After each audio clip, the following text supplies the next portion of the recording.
To run the solar controller through the JAYCOMMAND mini system on the Eagle products, when you choose the Overlander 2 solar option, it comes with an RVC controller, solar controller.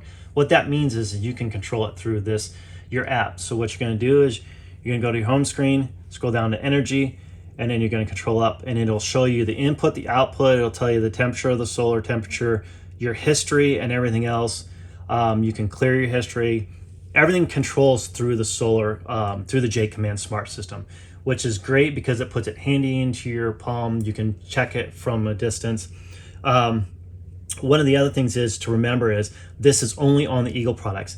On your J Feathers, your J Flights, your White Hawks, the solar controller will be a separate independent thing. So if you have JAYCOMMAND on those products, they do not show up through the JAYCOMMAND smart system. That is solar for the JAYCOMMAND mini system.